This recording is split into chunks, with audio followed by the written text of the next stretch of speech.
What's up, kinfolk? Welcome to the #1 ranked show. I am your host, RJ Young. Thank you for watching wherever it is that you are watching, whether it be YouTube, the Fox Sports app, Facebook, Twitter, or listening wherever it is you get your favorite podcast. Today on the show, got a couple of segments I want to go through. The first one is called Your Team Fix This, which is basically about off-season moves, both on the field and off the field, that I really love.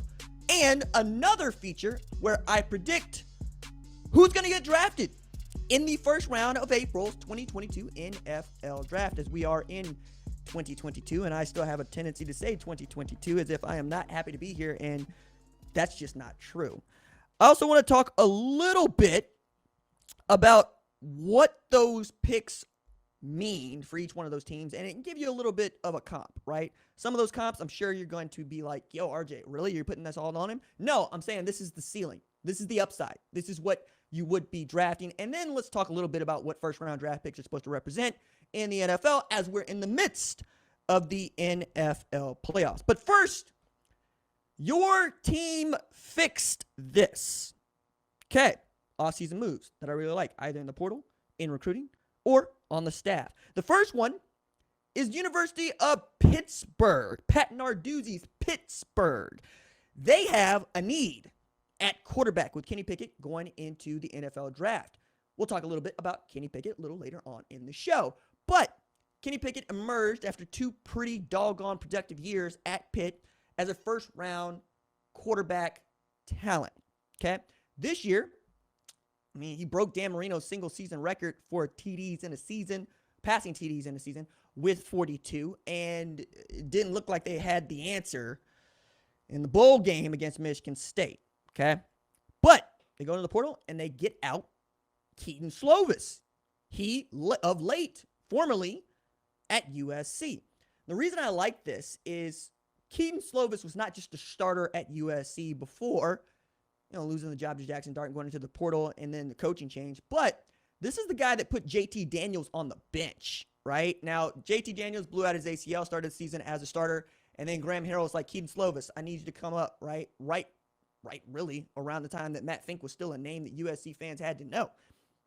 And performed so well that in the next offseason, JT Daniels went into the transfer portal, came out at Georgia, didn't start at Georgia. Talk about that in a little bit, as it seems like that dude might be on the move yet again to his third team, a la Tate Martell. By the way, thing about Tate Martell, we'll talk about it here in a little bit later. But I think that Slovis has the goods to continue the kind of offensive onslaught that we saw from Pitt. Problem with that is you don't have Jordan Addison, and that's what I'm really terrified for Kenny Pickett about in the NFL is who's going to be your Jordan Addison? Who's going to be your Biletnikoff Award winner? Who's going to be the dude that's catching everything? And you don't have Mark Whipple, who is the offensive coordinator. We'll talk about that in a little bit. So there are some things to overcome for Keaton Slovis, but I do like the move, and I think you have a guy that can continue to put you in a position to play in New Year's 6 bowl games. All right, next team we need to talk about is the USC Trojans. All right, this is a thing that I like, if for no other reason than the USC Trojans have become Oklahoma West. That's not even a joke. Like, all you got to do is look at the staff. All you got to do is look at the roster. Okay, so Lincoln Riley decides the day after losing the in-state rivalry game in Oklahoma that he no longer wants to be at Oklahoma. And he signed the contract to be the next head coach at USC. I've talked about it. I've written about it. I will continue to talk about it and write about it. But from the USC standpoint, this is a baller move. This is a G move, right? You went and got one of the 3 to 5 best coaches in the sport today to lead your football program. And then he brought with him the defensive coordinator at Oklahoma, the wide receiver coach at Oklahoma, the linebacker coach at Oklahoma, the cornerback coach at Oklahoma, and a guy that he had coached with at Oklahoma, Zach Hansen, who was the offensive line coach at Tulsa before becoming the tight ends coach at USC. Half of the staff at USC had worked or has worked for Lincoln Riley, right? Just so let you know, it ain't the school that anybody's loyal to. It's the dude that is head coach that they're loyal to. And then Mario Williams comes out of the transfer portal to USC, which means you're going to start with a wide receiving core that has Taj Washington, Kyle Ford, Gary Bryant Jr., and Mario Williams in it, to which the loudest joke in the room is, okay, but who's blocking for them? Look, first of all, most of y'all can't even tell me 3 of the 5 starters on last year's USC offensive line. So get out of here, all right? If you're a football nerd, I will hear this from you. But since you're not a football nerd, I'm not going to hear you dog an offensive line you can't even name, all right? Like, that's really how I get to the bottom of whether or not you know what you're talking about. Can you tell me who the 5 guys that are supposed to be the projected starters are for your team? If you can, I will choose to listen to you dog an offensive line. Until then, chill out, man. It's January. USC's talented. But that's the thing. They've always been talented. And it looks like they're going to get even more talented. But, being the best team in Los Angeles ain't been that hard here of late. Even with the Rams being kind of good. It ain't that big a deal. And especially in college football, where the national championship conversation begins and ends with the thing in the Southeast. And that was the thing that Lincoln Riley was supposed to be coaching in the year after next, and he's running from. So he's got some stuff to prove here, to say nothing of Kyle Whittingham and Utah are still there. And as much as everybody keeps every single year trying to dog out Utah and talk about Utah ain't going to be there, Utah shows up in the Pac-12 championship, man, and then wins it. Runs Mario Cristobal to Miami is the way that, Utah fans would like to see it. But quiet as it's kept, they're going to be good. Now, if only USC had a QB. Look, it's either going to be the worst kept secret in the world if, when, how Caleb Williams decides to transfer to USC, or he's going to shock us all and either stay at Oklahoma or go somewhere else. That said, Jackson Dart went into the transfer portal a week ago and has since taken visits to Oklahoma and Ole Miss, right? So you're stuck right now with Miller Moss. I don't think that's who Lincoln Riley's going to have as his week 1 starter come September, but we'll see. All right, at Ohio State, a thing that you did that I like, you overhauled the defensive staff. Like, Ryan Day is not playing with y'all. He's not playing with anybody. If it ain't working, he's going to change it up. And I love that. In addition to changing up the offensive line coach, because, not for nothing, but Justin Fry is inheriting what I think is a pretty doggone talented offensive line room. But you expected to have a better offensive line performance when you were starting basically 4 tackles and a center in 2021, and C.J. Stroud benefited from that, especially later in the year, but it wasn't there when you needed it against Michigan, right? And that's the game that Ohio State fans are going to remember forever, is the loss to Michigan, and quite frankly, the one that Michigan's going to remember forever because they hadn't won that game in like 10 years. Okay, but for those that were paying attention to Buckeye football, it was never the offensive line or the offense that anybody was ever worried about. It was the defense. In particular, the defensive secondary and the linebacking core, right? But that defensive line wasn't up to the standard that we're used to seeing from Larry Johnson Sr. and what they have set, right? This just hasn't. We thought Zach Harrison was going to come out and into the NFL draft this season. He's returning, which tells you a bunch, but they'll be loaded. He adds Jim Knowles, right? He has former secondary coach Cincinnati, right? Basically trading him with Kerry Combs. By the way, Kerry Combs being in Cincinnati, that's going to be awesome. That's going to be so much fun, plus, especially with a dude that's got like 20 years coaching in the state, the high school football coach, and everybody wants to rally around. It just didn't go well when he was defensive coordinator last year.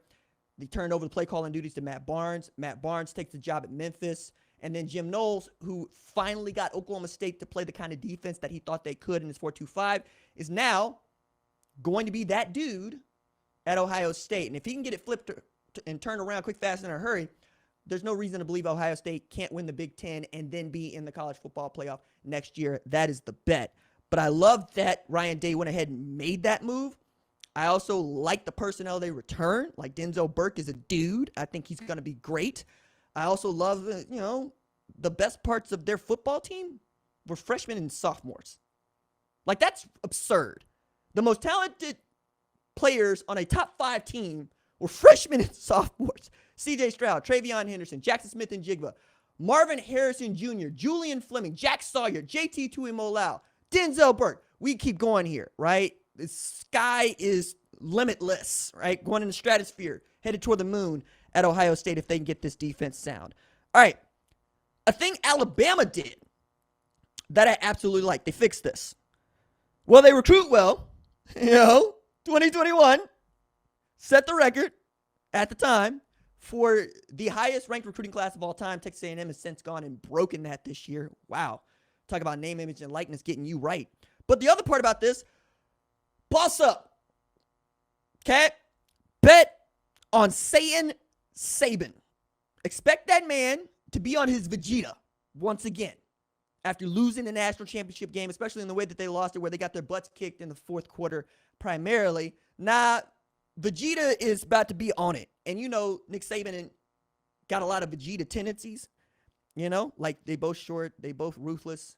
My favorite Vegeta moment is Vegeta got a phone call talking about, hey, look, man, your whole planet, it's been annihilated. You're the only living person from that planet left. And he's like, cool, thanks for the call. Kept it moving. Yo, all right, when you got that sort of singular focus on going to beat the hell out of Kakarot, that's what it's going to be. And I think that's what Nick Saban's going to be on his revenge tour, like he was following the 2019 season where they went undefeated in 2020. I just follow what the saying has to say. Okay. Michigan. Here's the thing that I like that you are doing. You got to let JJ cook. Okay? You're going to let JJ McCarthy be your guy. That is my hope and my prayer, right?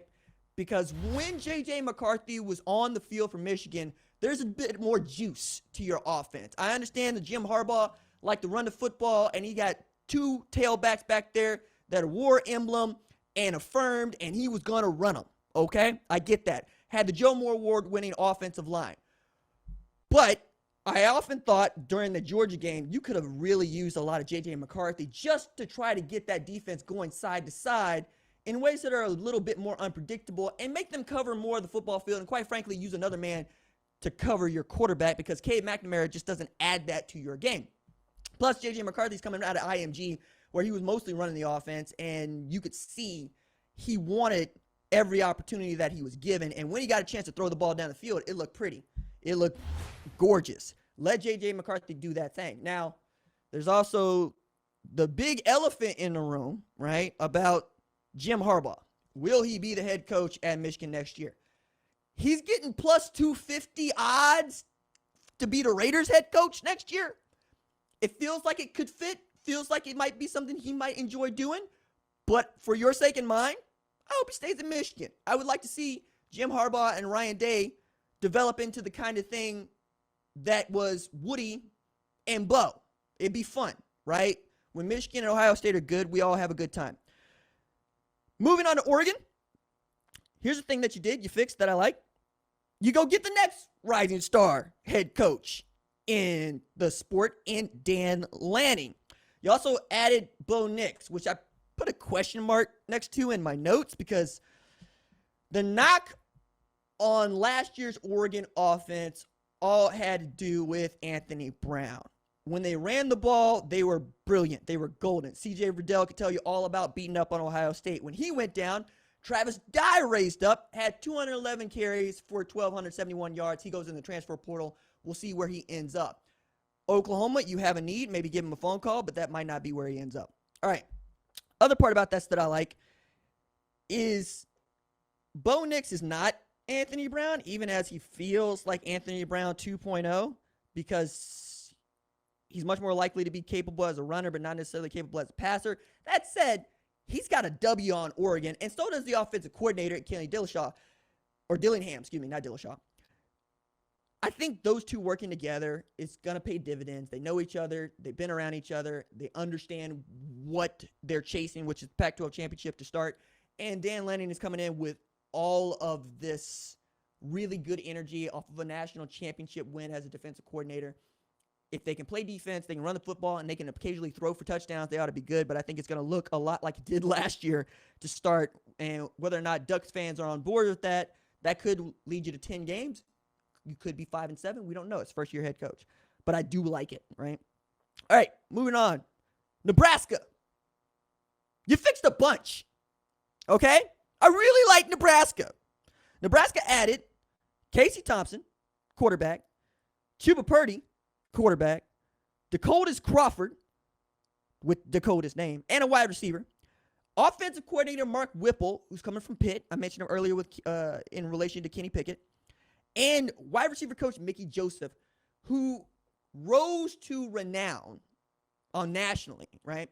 After the 2019 season, when his wide receiver core featured Jamar Chase, Terrace Marshall, and Justin Jefferson, okay? He brings that kind of recruiting prowess and that sort of coaching to Nebraska. Scott Frost in Nebraska going to be looking to put up 50.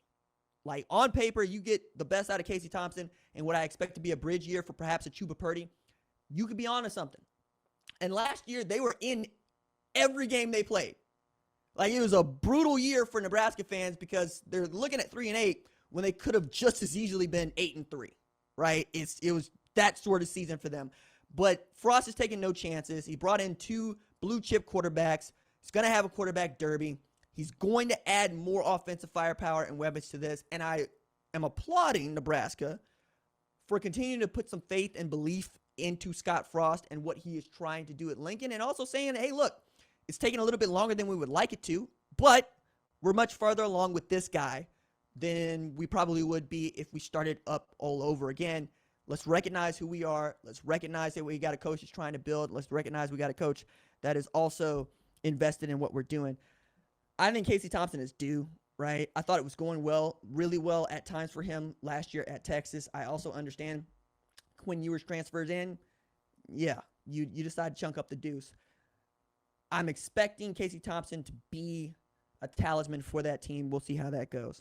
All right. Arkansas. You did something else I like. You fixed this by playing Portal Combat Annihilation. Okay? Some of y'all saw that awful movie. There's never been a really good Mortal Kombat movie. The first Mortal Kombat movie is pretty great, but it's only great if you like campy Mortal Kombat stuff and if you are a Mortal Kombat fan like myself. But Arkansas has the ability to be Fire Liu Kang here, okay? For those of y'all that play Mortal Kombat 11, you understand with the white tattoos and whatnot, talking about Chronica. Get these hands because I'm an actual living god now.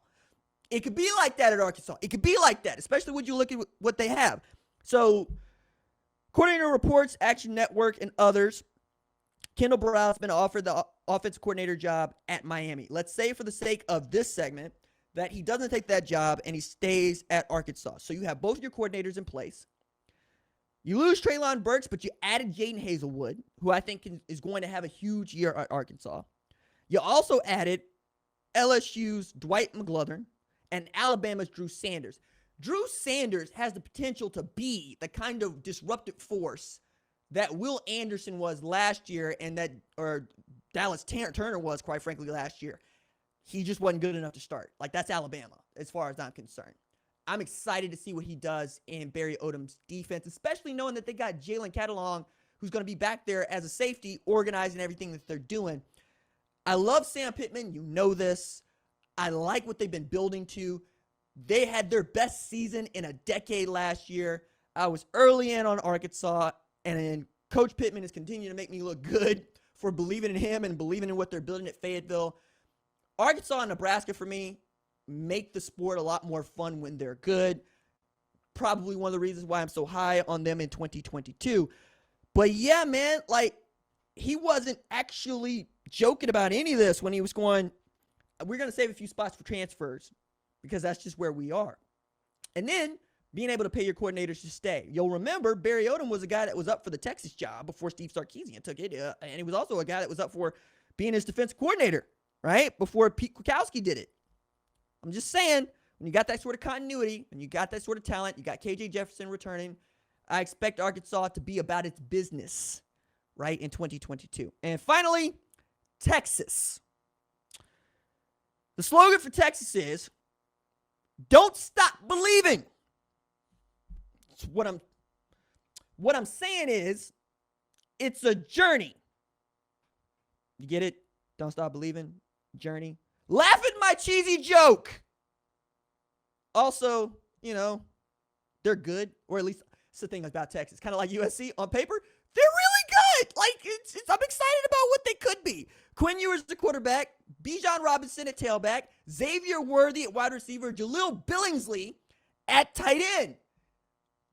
If you gave me that on NCAA, I don't give a damn who the offensive line is. I'm going to cook you. I'm going to cook you. I am going to cook you like my grandmommy's gumbo. And grandma would put chicken feet in the gumbo. You know what I'm saying? All right?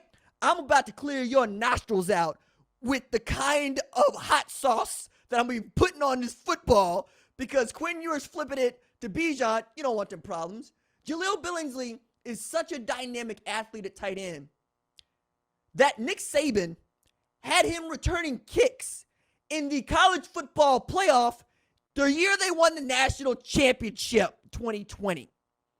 That's a tight end who was returning kicks.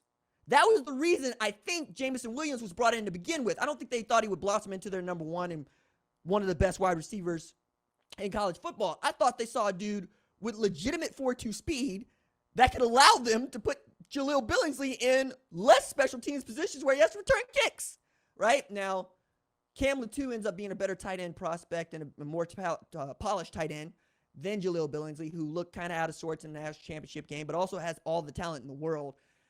If you can unlock him, Steve Sarkisian, like you might have been able to unlock him in 2020 or even 2021 if you kept the job, the sky's the limit for you too. Like, I'm really excited about that offense in particular and what they're going to do. I don't care about the Oklahoma fandom part of this because I love watching good football and I love watching talented football players play, even when they're cooking my team, right? Like, that's just how I'm wired. I'm here for the football. But that's stout. Like, that's stout. And if you're a Texas fan, be excited. Like, seriously. Be excited and expect to lead the Big 12 with a Big 12 championship. You know, shut up the haters, like myself, as you might say, right? Like, y'all ain't won one. Lord, it's been a minute. Maybe you want to change all that, and with this sort of core on your offense, you got the ability to put up 50. So go put up 50. Be about your business, too. All right. Now, I want to do a segment where I predict first-round draft picks. Rules are these. I'm going to give you 32 names, okay? Doesn't matter where those players get drafted. So who I say goes at one, or who I list number one here, might go at number 32. I don't know. But if they get drafted in the first round, that's a check mark for your boy, okay? We'll revisit this after the NFL draft is done. We'll learn more, I'm sure, about what these guys are and who they are and what the teams think about them more importantly. But I also think that we need to start with this when we talk about the first round in the NFL draft. If you are being drafted in the first round, you are either expected to be a long-term replacement for somebody else that's a little long in the tooth or just ain't got the kind of tools that you want, or you are expected to make the two deep on either one of those rosters. Like, one of the things that I have to remind people is there are only 53 men on an NFL roster. Now, do that math. That's 44 players on two deeps, okay? That means you got 9 dudes, some of whom are specialists left. So if you're a first-round draft pick, you're supposed to be on that two deep and then challenge for starting time, right? And that's where the quarterback thing gets a little weird because quarterbacks are weird. But I want to set the ceiling kind of low and set the floor kind of low as well when we're talking about first-round picks because we expect these guys to come out and be amazing, and sometimes they just aren't. You know, sometimes it's as if they haven't played professional football before, and we're shocked by this. I think sometimes we just go a little too hard because the nature of the NFL draft is us building the kids up to a level that is they ought to be AP All-Pros, and that's just not going to be what it is. Like, one of the conversations I really hated about this season in particular was the number of people that tried to tell me with a straight face that Justin Fields, Trevor Lawrence, the like, were not any good because they play on booty teams and it was their first year in the NFL. It might still be true, but you got to give them time. And at least in the case of Justin Fields, he didn't even get to start every game, and he wasn't the guy from the jump. Everywhere that Justin Fields has been, he's won football games. You just got to give him the reins and let him do what he does. Ryan Day would be the first person to tell you that. So I'm going to look at the Chicago Bears and say, you're changing up your head coach, you're changing up your general manager. Go fix that. Keep that in mind as we're talking about first-round picks and who your team decides to draft in the first round. Okay. Number 1 on the list, going 1 to 32 because, order doesn't really matter here. Aiden Hutchinson, the Michigan man in Detroit. I feel like it's a slam dunk for Detroit because the man is from the area. He grew up a Michigan fan. His father played at Michigan. He had an outstanding career at Michigan that ended on a relatively awesome high note and has since vaulted him in the conversation for being the number 1 overall pick. We didn't expect that to be the case to start the season. So I like that, and I think he's going to be a first-round draft pick because Detroit actually does need the help on the defensive line. 2 on the list, Kayvon Thibodeau. I'm comparing Kayvon Thibodeau to Nick Bosa Part 2, okay? I think that's how good he can be. He's that fast off the edge. He's that physical off the edge. And you're going to have to double team him unless he's out there in a wide 9 where there's not much you can do about it. If you put a tight end on him, he's going to eat him up, right? Let's not overthink this. Kayvon is that dude. You want that dude on your team. Number 3, Nakobe Dean. Linebacker, Georgia, their captain, their best player. So first, you're the best player on a national championship team, and you're a linebacker. That's pretty good. I think the comp here is Roquan Smith, and that's not just because of the Georgia colors, but because he moves like a safety too. And my favorite thing that I've heard said about Nakobe Dean is that man is going to make you right. No matter what you ask him to do. You might coach him poorly. He's going to make you right. Because hash mark to hash mark, sideline to sideline, he can fly. He's a great blitzer. He's great in coverage, and he commands attention, right? This is a guy that you want leading your defense.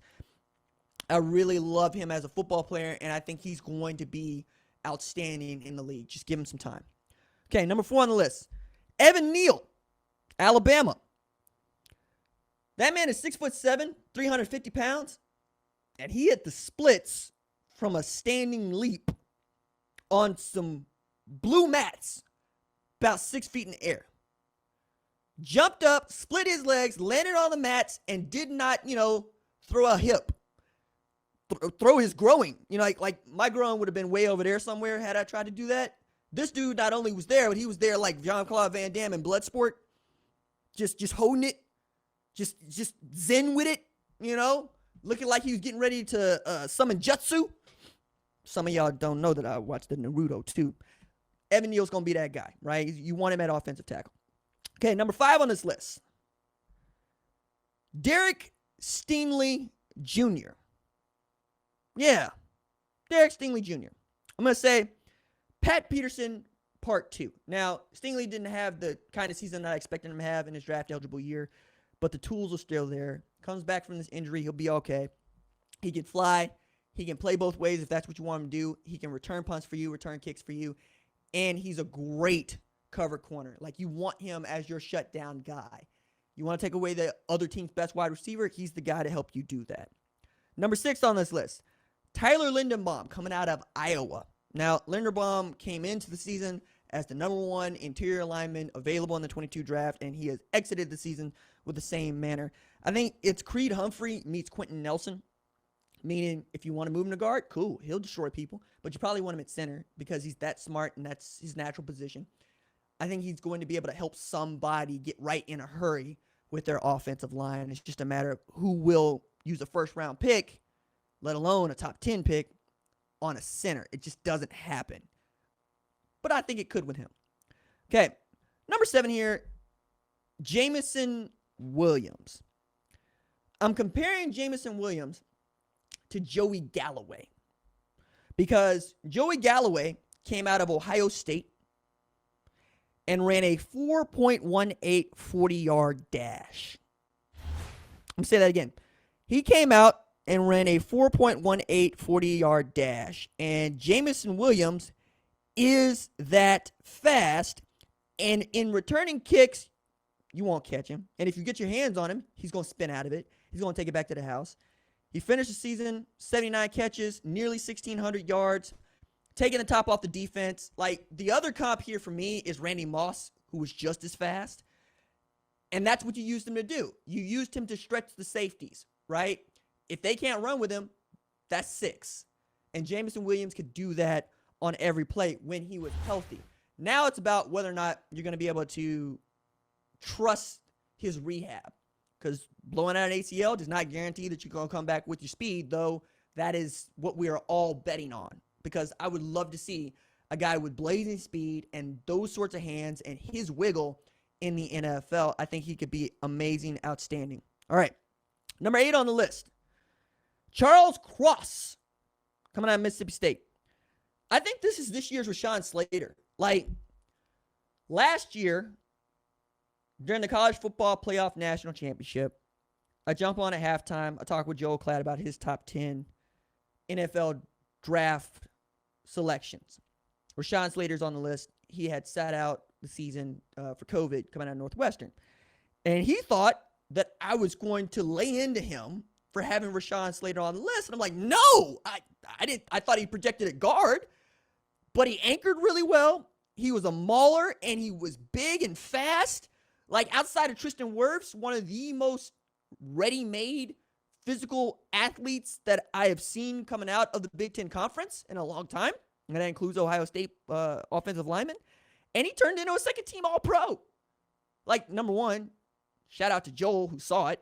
And then, number 2, Charles Cross has the same sort of dimensions, right? And I think you could ask him to do those same things. We'll see what the Houston Texans want to do. They got a head coaching vacancy they got to short out. But you need a Charles Cross on your team. Everybody does. And if that guy ends up being Rashawn Slater part 2, everybody wins. Number 9, Sam Howell, who I'm calling Baker Mayfield light. You know, he's got this boxy frame. He's not necessarily that lean, but he's got a cannon for an arm. His feet move in concert with his arm. He sees the field very well. He throws the ball in rhythm. Of the quarterbacks available, I think he's the most ready-made for the NFL presently. And since we're not so hung up on height anymore, number 1, because Kyler Murray is still Kyler Murray, and number 2, because Desmond Ritter's 6'4" and throwing balls that people bat down. If you need a quarterback, he's the first one I got to take off the board. Now, the Baker Mayfield label is getting a little, shall we say, brown, because it just didn't go well in 2021, right? And Josh Allen and Lamar Jackson have turned out to be the jewels in that class, while Sam Darnold, Josh Rosen, yikes. But I'm betting that Sam Howell has a really great NFL career. Okay, number 10 on this list, Kyle Hamilton, coming out of Notre Dame.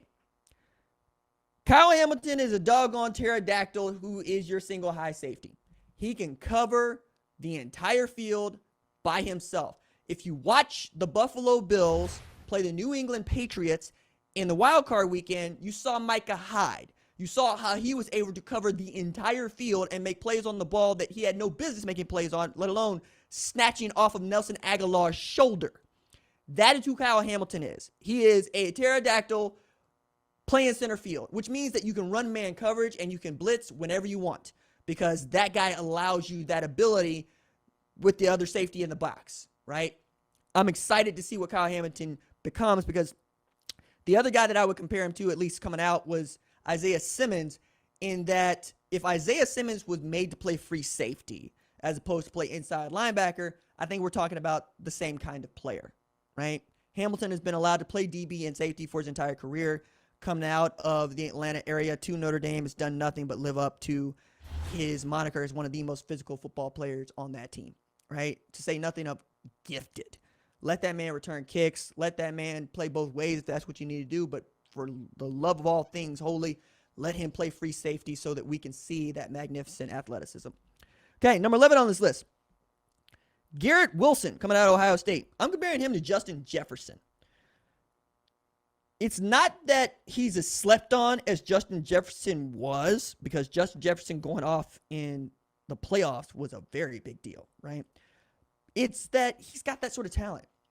Now, Justin Jefferson's forever linked with Jalen Reagor, or I should say Jalen Reagor's forever linked with Justin Jefferson. So I'll be curious to see where Garrett Wilson falls in that line coming this April. But he was the most talented wide receiver on the team to start the season. And then Jackson Smith and Jigba said, no, I'm him. And then, to their credit, Garrett Wilson, we'll talk about it in a little bit, Chris Olave, both pointed at Jackson Smith and Jigba and said, yeah, it's him. But Garrett Wilson started as a 5-star, ended as a 5-star. I think that's a first-round draft pick, and I think we all win there on the evaluation. Number 12 on this list, Matt Corral, who I am nicknaming the rally flag. So I was not high on Matt Corral to start the season. I'm not terribly high on Matt Corral at the end of the season. I still remember throwing 5 interceptions against a bad LSU team and throwing 6 interceptions against an Arkansas team.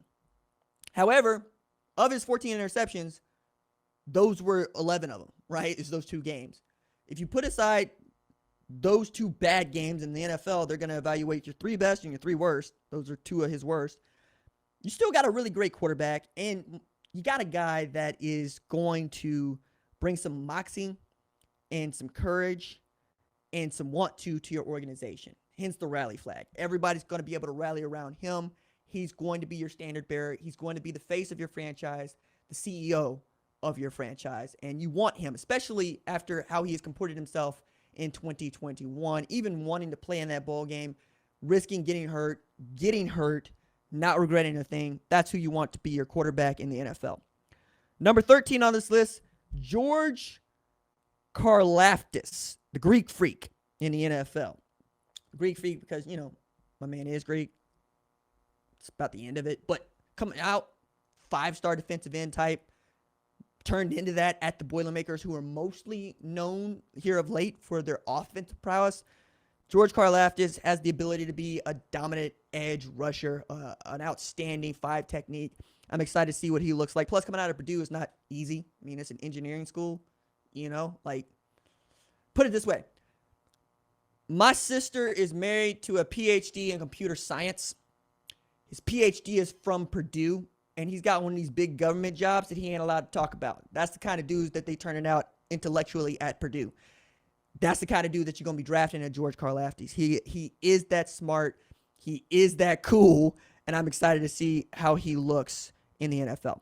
Okay, number 14 on this list, Alabama wide receiver John Mechie. Okay, so I missed over the weekend because I was too, sidetracked by Slade Bolden announcing that he was going to be in the NFL draft. I'm like, child, why? Take that extra year. You are not these other 2. You're not John Mechie or Jameson Williams. But John Mechie has great ability, and I'm comparing him to Tulsa's own Tyler Lockett. He can catch a bunch of passes for you. He can return kicks. That's what you want to do. He's going to be both a down-the-field threat and the middle threat. If you want to line him up in the slot, you can do that. You want to put him on the numbers, you can do that as well. I would add here, while Jameson Williams was the most talented wide receiver this year, the guy with the most catches, John Mechie. So if you're looking for a Cooper Kupp type, that's your guy. Okay, next on this list, number 15, Malik Willis. I'm comparing Malik Willis to Kyler Murray light because of what he's able to do with his feet and because he also has a cannon for an arm. He can throw off balance and still flip that thing 70 yards. He fell into an offense that he knew how to run and was trusted to run at Liberty. The problem I have is that Malik Willis lost the starting job to Jarrett Stidham at Auburn. Say that again, Jarrett Stidham. You saw Jarrett Stidham in 2020. You don't want Jarrett Stidham to be your starting quarterback. I'm saying Malik Willis is more talented, but there was a reason why he lost that job, even as Gus Malzahn was still, running an offense that mostly wanted to throw goes and post. We'll see how the NFL projects him, but he's going to get the same kind of conversation I think that Trey Lance got. Jury's still out on Trey Lance, but I think if you need a quarterback, take a swing. You might end up with Pat Mahomes. Who knows? Okay, number 16 on the list, Kenny Pickett. It's got Dan Marino shine. I've talked about Kenny a bunch. I can talk about Kenny a bunch. We don't need to do it here. Number 17 on this list now. Utah's own linebacker Devin Lloyd. Okay? Devin Lloyd, for me, is the modern Mike. Okay? It is a dude that knows how to play in a run-pass conflict on every down. For some people, he's the number 1 linebacker available in this 2022 draft. I still think that's Nakobe Dean, but, Lloyd is right there. And the only time I saw this man get something like exposed was in the Rose Bowl when Jackson Smith and Jigba is running over the middle, and there's not much you can do about that as a linebacker. Like, you do the best you can, and that dude's just going to outrun you because you're a linebacker and you don't do that kind of stuff. But stopping the run, making sure the call is right, getting the defensive line lined up, and then more or less making anything in front of you risk serious injury is what Devin Lloyd was able to do. I enjoyed watching him at Utah. Getting to know him was a lot of fun too. I expect him to be a franchise linebacker for somebody. Number 18 on this list, Chris Olave, Ohio State wide receiver, the most polished of the Ohio State wide receivers. The story is Ryan Day and them went to go scout Jack Tuttle. We're told about Chris Olave, ended up offering Chris Olave. Chris Olave shows up a 3-star recruit, vaults to the front of the line as number 1 on the depth chart. Now, the thing that I would remind you is that they showed up looking for Jack Tuttle, not looking for Chris Olave. And usually the most talented players in football are not guys that you just kind of fall into. Ohio State done it not once but twice. First with Chris Olave and then with CJ Stroud.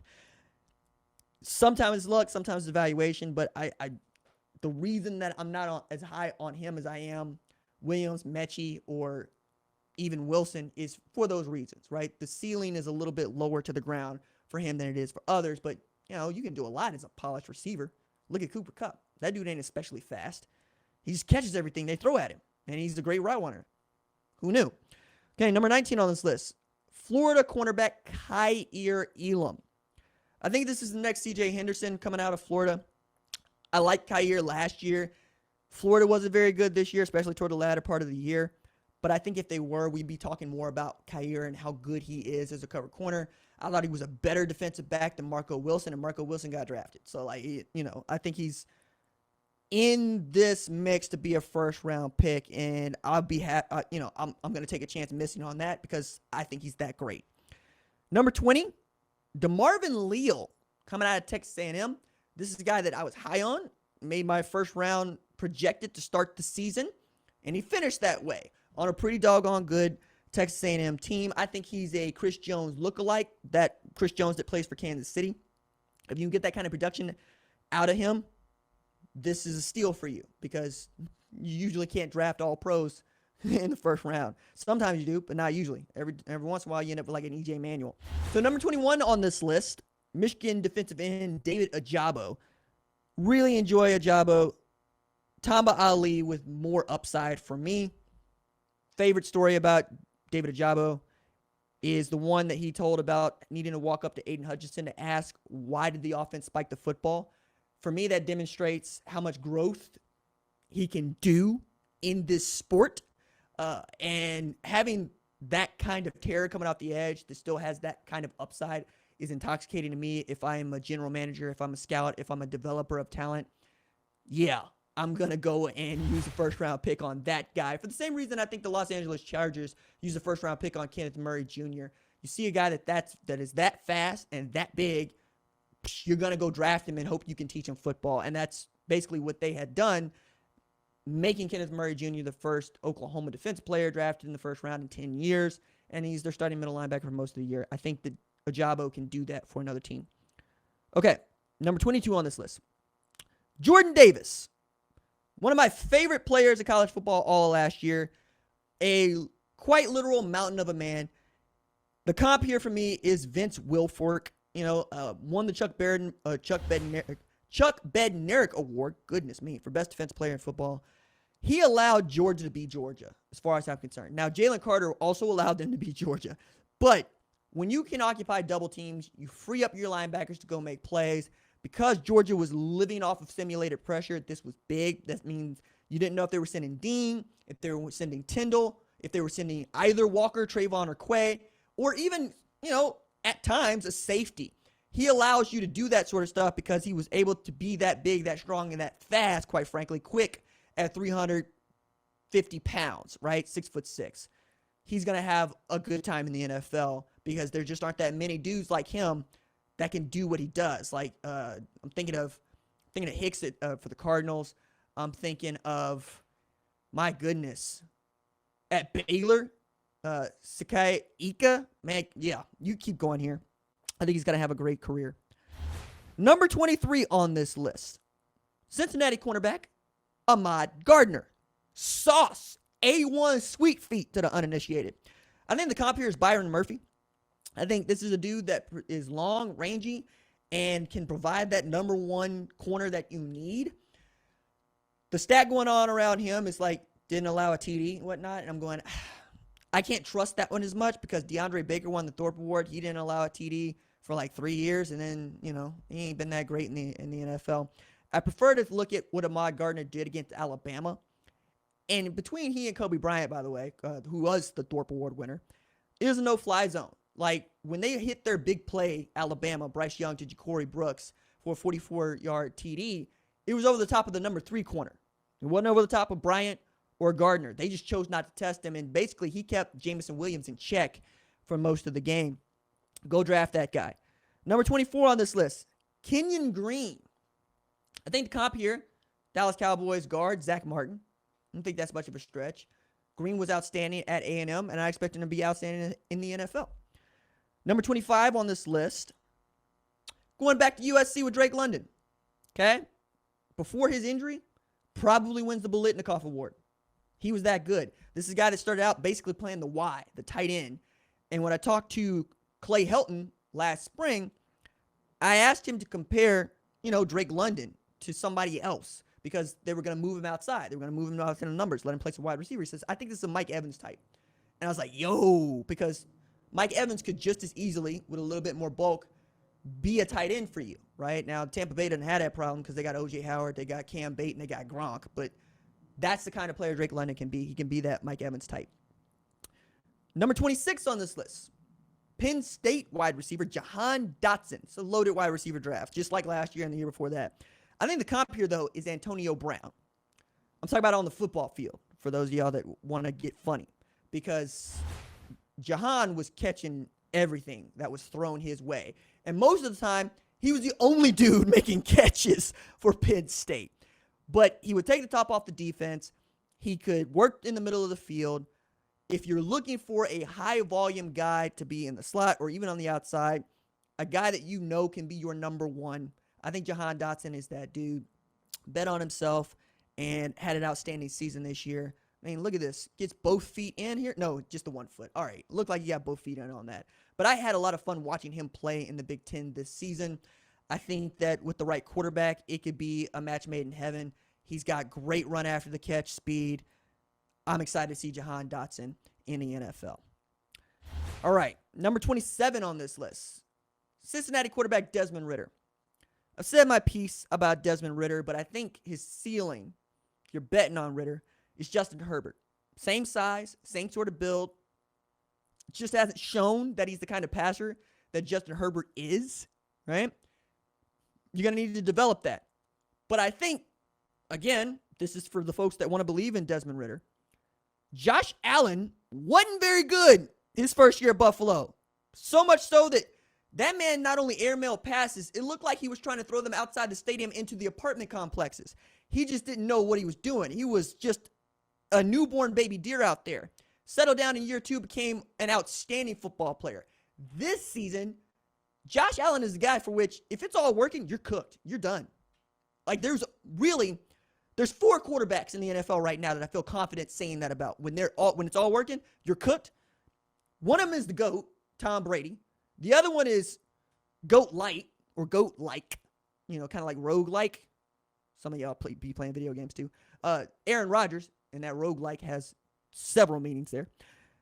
The other one is Pat Mahomes, right? Michael Jordan of the league, former MVP. And then I think it's Josh Allen at this point, man, because that dude's so big and he's so fast and his arm is so talented that if he gets out of his own way, everybody's through. Maybe that's what you have in the tools of Desmond Ridder.